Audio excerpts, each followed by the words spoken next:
के लिए थोड़ा सा मैं रिस्क लेकर मैं अंदर जा रहा हूँ। बहुत बड़ी बड़ी यहाँ पर घास है, अभी दिखाता हूँ। देखिए ये पत्थर है, ये पत्थर सुमरियों के पैरों की जो धूल है वो भी मैं आपको नहीं दूंगा।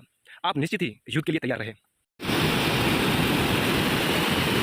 तो इस तरह से यह रास्ता निकलेगा अपने दादाजी के मंदिर की तरफ जाने के लिए, और एक बोर्ड यहाँ भी है। Hi guys, this is Eddie and welcome to the another blog Eddie the knowledge. On location इस वक्त मैं हूँ अपने घर पर, और आज मैं जा रहा हूँ श्री वीर अबड़ा अड़भंग दादाजी के मंदिर पर, और इस वीडियो के माध्यम से आपको भी श्री जाम अबड़ा जी के दर्शन करवाता हूँ। तो मैं रेडी हो चुका हूँ, मेरे इक्विपमेंट मैंने ले लिए हैं, मेरी बाइक रेडी है। तो चलते हैं, और बीच में अच्छे व्यूज़ मिले तो उसे भी हम कैचअप करेंगे। तो चलते हैं और मिलते हैं अबड़ा दादा के मंदिर पर। अभी फ़िलहाल ये रास्ते का आप व्यूज़ देख सकते हैं, चारों तरफ हरियाली है, बिकॉज बारिश बहुत अच्छी हुई है गाँव में। तो आगे भी अच्छे व्यूज़ मिले तो हम उसे भी कैचअप करेंगे। तो दोस्तों अभी मैं पहुंच चुका हूं रापर अबड़ावाली गांव में, और इस गांव से हम प्रसाद लेंगे मंदिर के लिए। तो चलते हैं, इस गांव में एंट्री करते हैं और प्रसाद लेते हैं मंदिर के लिए। आपको ये प्रवेश द्वार दिखा देता हूं, ये देखिए, ये इस गांव का प्रवेश द्वार है। तो चलते हैं इस गाँव में और प्रसाद लेते हैं इस गाँव से। यहाँ से गाँव की एंट्री होगी और गाँव में जाऊँगा, मैं प्रसाद लूँगा। चलिए।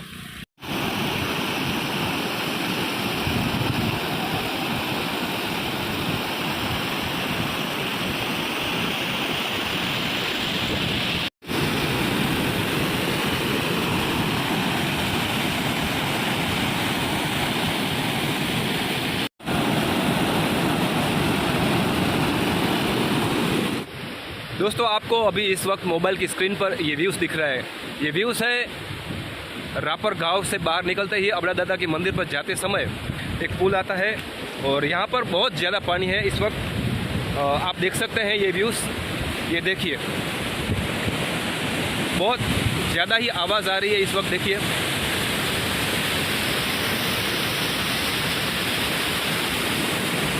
अभी फ़िलहाल मैं पहुँचा हूँ इस पुल पर, तो इस पुल का मैं नज़ारा भी आपको दिखा रहा हूँ। ये पूरे रोड का नज़ारा है, देख सकते हैं आप, ये देखिए।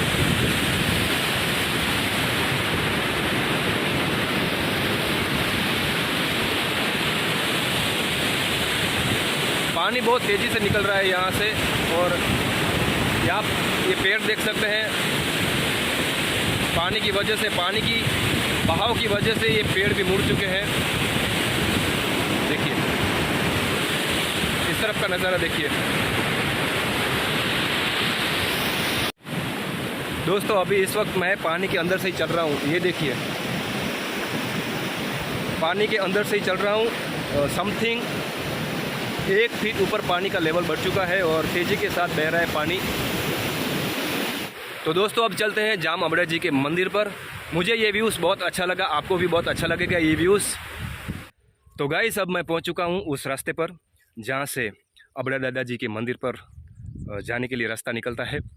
तो पीछे ये ग्रीन कलर में आप ये बोर्ड देख रहे हैं, इस पर लिखा है अबड़ा दादा का मंदिर 1.3 किलोमीटर, रापर 2 किलोमीटर और गोयला 12 किलोमीटर।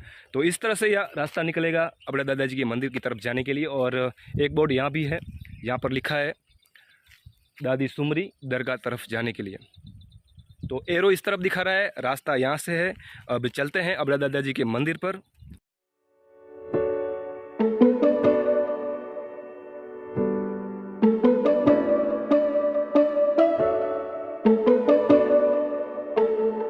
दोस्तों अब हम पहुंच चुके हैं अबड़ा दादा के द्वार पर।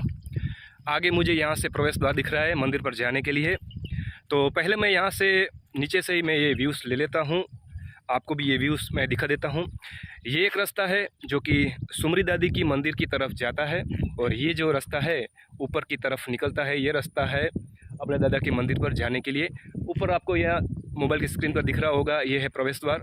तो चलते हैं ऊपर और वहाँ का भी व्यूज़ लेते हैं। और ये रास्ता याद रखिएगा, कभी भी आपको आना हो तो ये यहाँ से रास्ता निकलता है सुमरी दादी के मंदिर पर जाने के लिए। तो चलिए मिलते हैं मंदिर पर। तो दोस्तों फाइनली अब हम पहुँच चुके हैं दादा के मंदिर पर। ये दादाजी का प्रांगण है, आप देख सकते हैं, ये स्थान है अबड़ा दादाजी का और यह मंदिर है। तो चलिए मंदिर पर चलते हैं, दर्शन करते हैं, प्रार्थना करते हैं। ये पूरा प्रांगण, तो इस मंदिर का ये व्यूज़। और आगे भी मैं थोड़ा ऐसा इतिहास बताऊंगा आपको। अभी दोपहर का समय है तो मंदिर बंद है।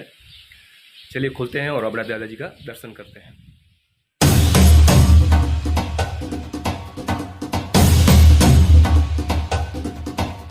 पहुंच चुके हैं दादा अबड़ा जाम के चरणों में। ये प्रतिमा दादा अबड़ा जाम की है, जिनके नाम से ही पूरे तहसील का नाम है अबड़ा सा। और पीछे ये दीवारों पर आप जो तस्वीरें दिख रहे हैं वो तस्वीरें हैं सुमरी दादी की, जो सिंध प्रांत से आई थी अबड़ा जाम की शरण में उनकी रक्षा के लिए, और अबड़ा जाम ने उनकी रक्षा की थी। तो यह यहाँ का दृश्य है। दीवारों पे आप ये पेंटिंग देख सकते हैं जाम अबड़ा जी की।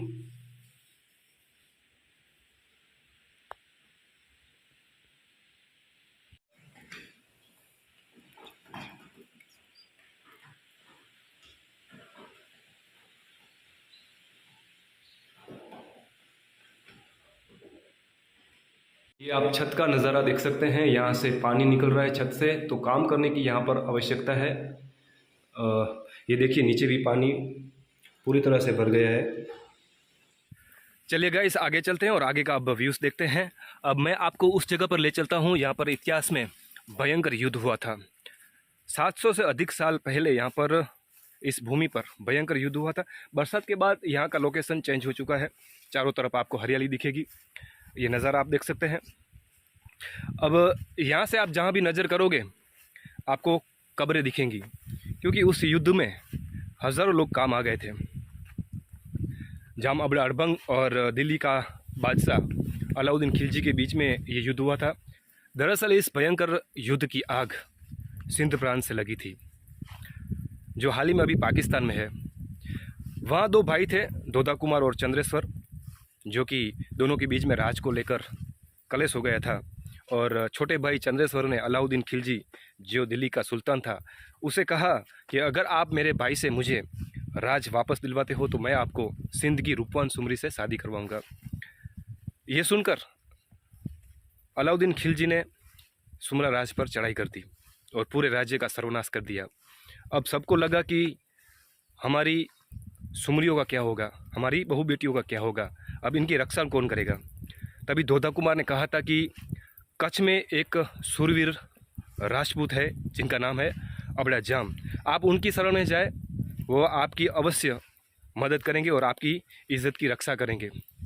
तभी से सुमरिया वहाँ से भागती भागती यहाँ पर कच्छ वर्षर में आई अबड़ा जाम की शरण में और कहा कि हम आपकी बहनें हैं, हम सिंध प्रांत से भागते भागते यहाँ आई हैं और आप हमारी रक्षा करें। हमारे पीछे लश्कर लगा हुआ है सुल्तान का, जो दिल्ली का बादशाह है, हमारी इज्जत खतरे में है।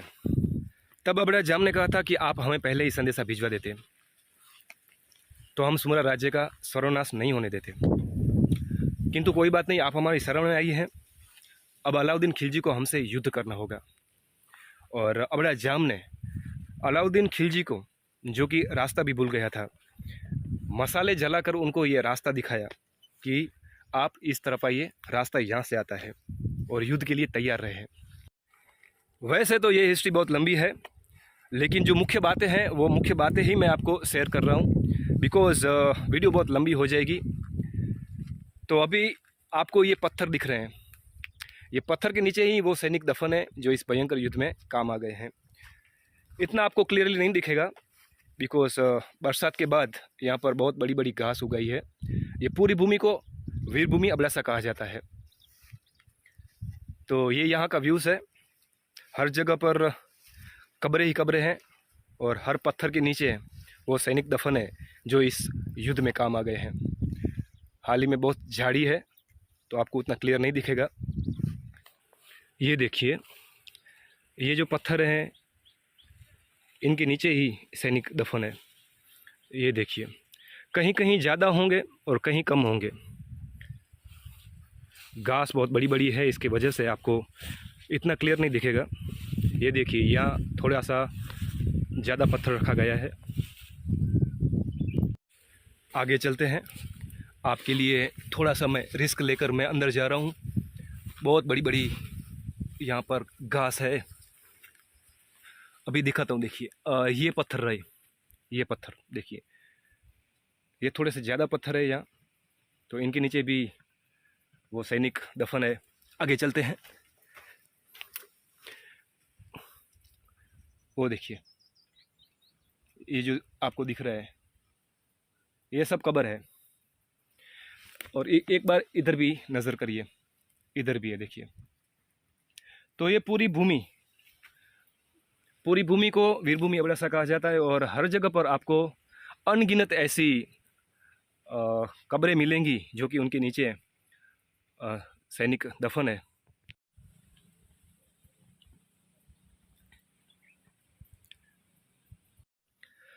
दोस्तों, इतिहास का वो भयंकर युद्ध जो 72 दिनों तक चला, 72 दिनों तक मतलब 72 डेज, 72 डेज में कितने सैनिक मारे गए होंगे।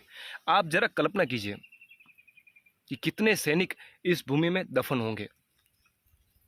ये युद्ध हुआ वीर जाम अबड़ा अड़भंग और एक कमज़ोर मानसिकता वाला इंसान जो उस वक्त मुग़ल शासन का दिल्ली का सुल्तान कहा जाता था, अलाउद्दीन खिलजी। दरअसल अलाउद्दीन खिलजी ने अबड़ा जाम से कई बार माफ़ी मांगी और कहा भी कि आप इस युद्ध में क्यों आना चाहते हो, आप हमें एक सुमरी दे दीजिए, हम अपना सैन्य वापस लेकर चले जाएंगे, वरना निश्चित ही आप इस युद्ध में हार जाओगे, क्योंकि हमारा सैन्य बहुत बड़ा है और आपके पास उतना सैन्य है नहीं। क्योंकि अलाउद्दीन खिलजी जान चुका था कि ये एक वीर पुरुष है, ये एक देवी अवतार है, जो इन्हें हराना बहुत मुश्किल है इस युद्ध में। तब अबड़ा जाम ने कहा था, सुमरिया तो बहुत दूर की बात है, सुमरियों के पैरों की जो धूल है वो भी मैं आपको नहीं दूंगा, आप निश्चित ही युद्ध के लिए तैयार रहे। तब वहीं से ही एक भयानक युद्ध की शुरुआत हुई। जैसे एक बब्बर शेर भेड़ बकरियों की झुंड पर हमला कर कर उसमें भगदड़ मचा देता है, वैसे ही वीर अबड़ा अड़भंग अलाउद्दीन खिलजी के लश्कर में भगदड़ मचा दी और गाजर मूली की तरह अलाउद्दीन खिलजी के सैन्य को काटते चले गए।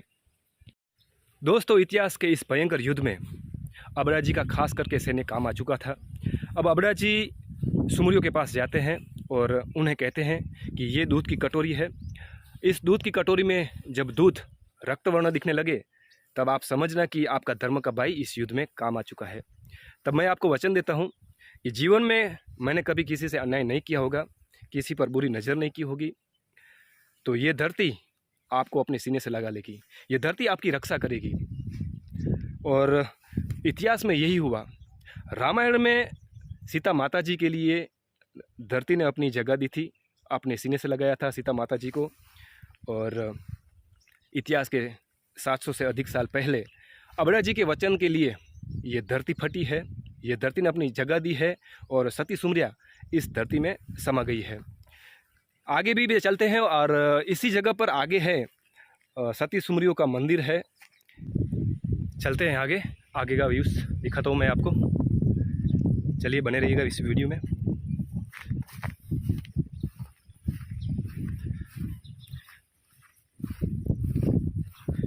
आगे थोड़ी नज़दीकी यहाँ पर केसर जी दादा का स्थान है। उनकी प्रतिमा तो नहीं है लेकिन उनकी जगह है जहाँ पर उनकी समाधि है, तो वहाँ पर आपको ले चलता हूँ। केसर जी दादा का स्थान अबड़ा जी के मंदिर से 200 से 250 मीटर का अंतर है, तो वहाँ का भी मैं व्यूज़ आपको दिखाऊंगा। बस ज़्यादा दूर नहीं है, नज़दीकी है। अब मुझे सामने ही दिख रहे हैं केसर जी दादा जिनका स्थान है, आप यहीं से देख लीजिए, बस इतना ही अंतर है। हालांकि उनकी प्रतिमा नहीं है लेकिन स्थान है। धूप अच्छी खिली हुई है। बस हम पहुंच चुके हैं केसर जी दादा के स्थान पर। 14 वर्ष की आयु में इस भयंकर युद्ध में काम आ चुके हैं केसर जी दादा। तो चलिए केसर जी दादा के दर्शन करते हैं।